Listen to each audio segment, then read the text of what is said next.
Assalamualaikum warahmatullahi wabarakatuh.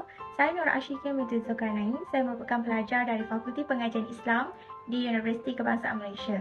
Saya merupakan pelajar seliaan Dr. Firuz Akhtar binti Muhammad Buhari, dan pada hari ini saya akan membentangkan hasil kajian yang berjudul Teori Spiritual Imam Al-Ghazali sebagai satu pendekatan dalam kritikan sastra.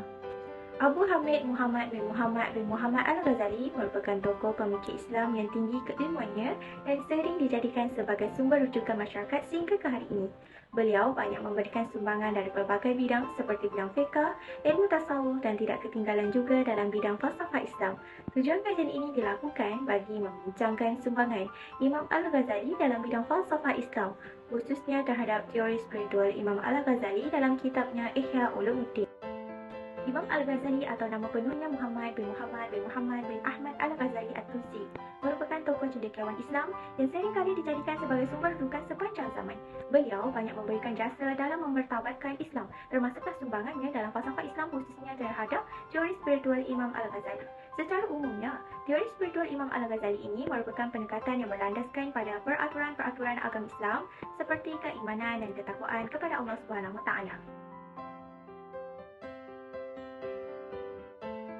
Dengan pengaplikasian terhadap teori ini, seseorang dapat mencapai ketenangan hati, jiwa, emosi dan pemikiran yang baik. Kerana teori spiritual Imam Al-Ghazali ini menghimpunkan prinsip-prinsip kerohanian dan keagamaan, dan pengawalan emosi yang mempaksikan elemen kerohanian merupakan metode yang ampuh bagi menangani masalah kesihatan mental. Oleh itu, kajian ini akan membahaskan prinsip teori spiritual Imam Al-Ghazali dalam kitabnya yang berjudul Ihya Ulumuddin. Teori ini digunakan sebagai cerminan sikap dan perbuatan seseorang yang berlandaskan agama Islam. Selain itu, teori ini menekankan tarbiyah ruhiyah, iaitu pendidikan kerohanian yang menerapkan 4 elemen iaitu qalbun, aqlun, nafs dan ruh. Dalam kitab Ihya Ulumuddin, qalbun dikaitkan dengan konsep Rabbaniyah iaitu ketuhanan dan ruhaniyah iaitu kerohanian. Qalbun berperanan penting bagi menunjukkan jalan yang baik maupun yang tercela yang perlu diikuti oleh seseorang manusia. Dalam arti kata lain, qalb yang dimaksudkan dalam kajian ini ialah yang bersifat latif, rabbani dan rohani. Apabila qalb berfungsi dengan baik, maka kehidupan manusia akan lebih sejahtera. Manakala dari sudut elemen yang kedua iaitu nafs ataupun nafsun membawa maksud jiwa ataupun soul. Menurut Imam Ibn Hazm, nafs adalah sebahagian daripada ruh. Nafs secara umumnya terbahagi kepada 3 jenis iaitu nafsul ammarah, nafsul lawwamah dan nafsul mutmainnah. Berlainan pula elemen ketiga iaitu ruh. Ruh merupakan nyawa yang ditiup oleh Allah Subhanahu Wa Taala. Ruh manusia perlu diisi dengan perkara kebaikan dengan beribadah kepada Allah Subhanahu Wa Taala.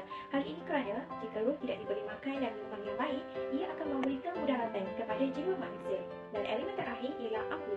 Aql merupakan ilmu mengenai hakikat segala sesuatu dan tempat duduknya adalah hati dan qalb. Aqlun ini berfungsi untuk membezakan kebaikan dan keburukan. Secara keseluruhannya, teori spiritual Imam Al-Ghazali dalam kitab Ihya Ulumuddin menggariskan 4 prinsip utama, meliputi prinsip akidah, ibadah lahiriah, tazkiyah an-nafs dan juga akhlak karimah. Dalam Raja 1.0 membahaskan mengenai pengelasan 4 prinsip teori spiritual Imam Al-Ghazali. Yang pertama, prinsip akidah iaitu terdiri pada zat Allah, kekuasaan Allah, iradah Allah, sama' dan basar Allah. Yang kedua, ibadah zahir iaitu solat, puasa, zikir, membaca Al-Quran dan sebagainya. Dan yang ketiga, tazkiyah an-nafs iaitu dari sudut kendalian amarah, jauhi kedengkian, jauhi sifat bakhil dan kebanggaan diri. Dan yang terakhir, prinsip akhlak karimah iaitu khauf, takut, sabar, syukur, redha, ikhlas dan jujur, tawakal dan mengingati mati. Kajian ini berharap dapat memberikan gambaran yang jelas mengenai 4 prinsip teori spiritual yang boleh digunakan sebagai pendekatan dalam kritikan sastra. Pembentukan teori ini adalah sepenuhnya berdasarkan penerapan ilmu tasawuf yang berfungsi untuk mensucikan jiwa dan hati seseorang daripada emosi negatif. Dalam bidang kritikan sastra, teori ini sesuai digunakan apabila membahaskan mengenai perihal emosi pengkarya dalam karya kesusastraan. Namun, pengaplikasian teori ini tidak perlu terhad dalam bidang sastra sahaja, bahkan juga boleh digunakan dalam bidang lain yang bersesuaian, seperti bidang psikospiritual dan pendidikan. Dan teori ini perlu diterokai dengan lebih mendalam lagi kerana terbukti memberi manfaat yang besar khususnya dalam membantu masalah pengawalan emosi dengan baik. Di sini saya ingin menekankan bahawa pembentangan ini membahaskan mengenai komponen utama dalam teori spiritual Imam Al-Ghazali secara umum sahaja. Dan kajian ini masih lagi dalam pendidikan pengkaji. Saya kira itu sahaja pembentangan dari saya. Sekian, terima kasih.